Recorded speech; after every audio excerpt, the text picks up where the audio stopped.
I'm Joey.T.Cartoon.P and you're watching the Cartoon Palooza.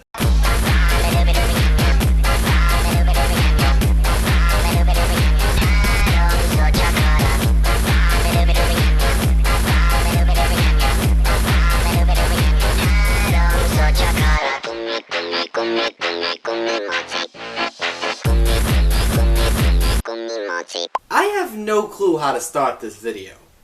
Oh, I'm dead serious, I really don't know how to start it off. I could talk about the history of the Looney Tunes and their significance to animation and comedy in general. Though implying that you don't know who the Looney Tunes are and you've clicked my video is kind of a stupid thing to do to begin with. I could talk about the crap-mercial insanity of Space Jam and how the movie promoted director Joe Dante to make a better movie. This doesn't make a lick of sense. I could also talk about how animation in live action is as old as film itself, and how a special effect became fodder for stuff like Alvin and the Chipmunks 52. But above all else, I could talk about Brendan Fraser and all the crappy cartoon adaptations he gets caught up in.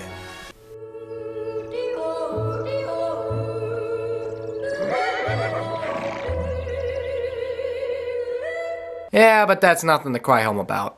That's right, folks. I'm going to be watching the feature film Looney Tunes Back in Action. The movie begins with Daffy Duck doing, well, what else? Complaining that he doesn't get the respect he deserves compared to Bugs Bunny, arguably the greatest cartoon character in history. Actually, the scenario is similar to the cartoon The Scarlet Pumpernickel, where Daffy tries to convince the studio heads that he would make a great action star. Then again, if I were to pause for every direct reference they made to a Looney Tunes short, my review is going to be as long as Red Letter Media's review of Phantom Menace. This eventually leads to Daffy getting fired by one of the many actors in this movie who doesn't give a crap, Jenna Elfman. Well, to be fair, it at least amounts to more charisma than Michael Jordan in Space Jam, but that doesn't say much.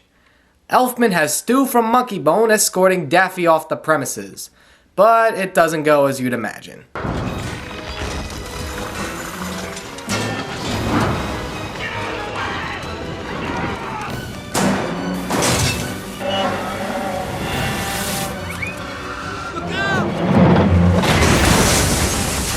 Well, to be fair, it's as good as effort as Ralph from Animaniacs.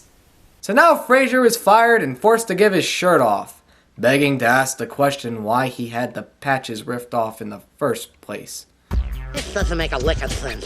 Overused kissing joke in 3, 2, 1. Just as new as it was in Who Framed Roger Rabbit, and that other Brendan Fraser movie. We learned that Frasier is the son of a super spy whose cover is that he's an actor, also playing a super spy.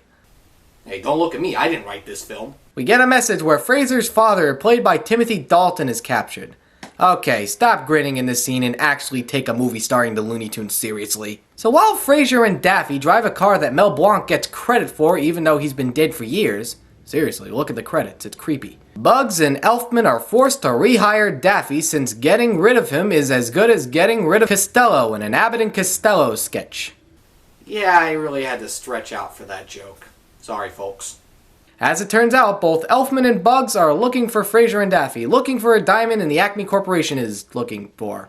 Unlike any diamond, this is a precious jewel that can turn people into monkeys and back into humans. And only one corporation would be as diabolical as supplying faulty weapons to Roadrunner hunters everywhere. The Acme Corporation. Led by Steve Martin, giving his worst Ward Kimball impersonation.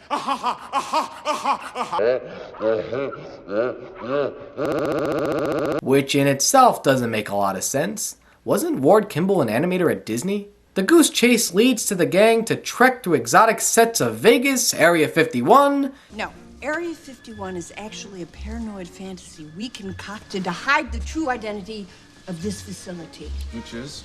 Area 52. Thanks. Paris and Africa. Hey look, it's Joan Cusack. Acting drunk as Johnny Oldschool for some reason. Then again, if I were an actor and I had to pretend that there were cartoon characters running around, I would come on stage a little stoned. The movie amounts to Frasier saving his dad, Daffy saving the world, Steve Martin turns into a monkey that manages to give a better performance. And the great twist is that the movie Bugs was trying to get Daffy in was in fact the movie we just saw. This would have been a great twist if the movie didn't spoil it a dozen times. buddy pictures. I think when you go to the movies, you should learn something. Think we should go back and help him? Nah, Elmer never gets bugs. It's a formula, but it works. The audience expects it. They don't even notice this kind of thing anymore.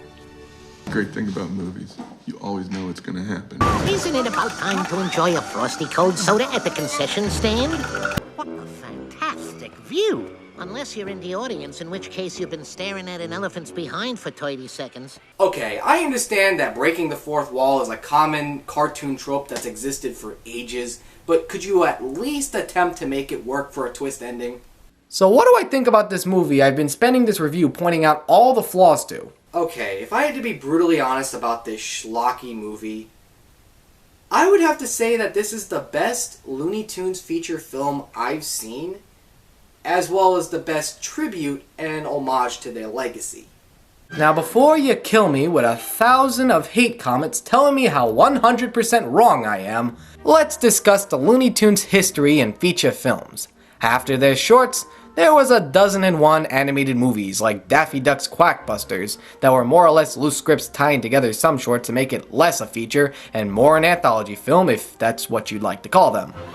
I never liked these movies. You're better off just releasing the shorts in their entirety. The same goes for the direct-to-video movies, which is as good as when you hear the words direct-to-video.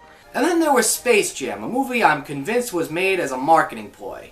Now I'm not saying that in a negative connotation anyways, because if there was a chance that you were in the 90s and you ended up buying any of the products for the... Now here's another surprise. I'm actually more forgiving of this movie than most people are, and that's because the animation was supervised by both modern Looney Tunes animators and the creator of the Proud Family, Bruce Smith. Hell, Corey from Spill.com actually gets some credit working on this movie. Yeah, when this movie came out, I had my mother buy me the Art of the Animation book. It's probably more of a joy to flip through than having to watch a movie tied together with a convoluted plot with Michael Jordan saving the world by playing a basketball game against aliens. So what makes Back in Action superior in my opinions? For starters, the Looney Tunes are actually playing roles that support their character versus what Space Jam had them do. Bugs Bunny is the mastermind trickster he's supposed to be, in control of everything while playing dumb. More kudos to Daffy, who plays two roles. One hand, he's the lunatic who manages to come out on top, while playing the role of the attention-grabbing loser falling prey to the Looney Tunes. There are roles Daffy goes back and forth from in the original shorts, to keep things fresh, so I give mad props for incorporating both of those elements simultaneously. Now, even though the rest of the Looney Tunes range from having a scene to a small cameo, they actually fit in the grand scheme of things. Space Jam just seemed to cram every Looney Tunes in a scene because, well, screw it, it's Looney Tune land. Okay, Wile E. Coyote does not do basketball drills or whatever, he's in a desert hunting a roadrunner doing his own thing.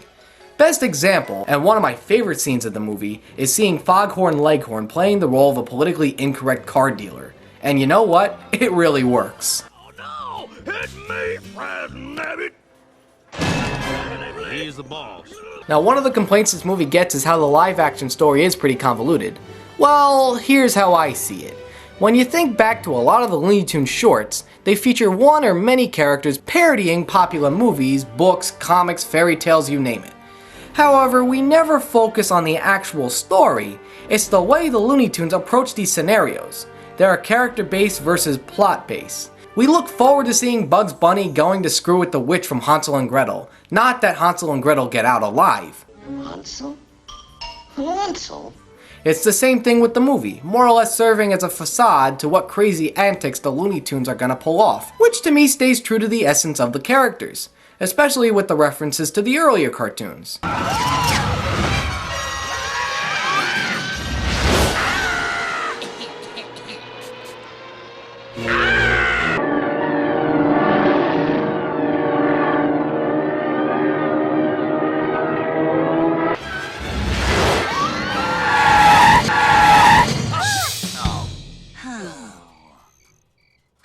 Out of gas. Sorry, folks.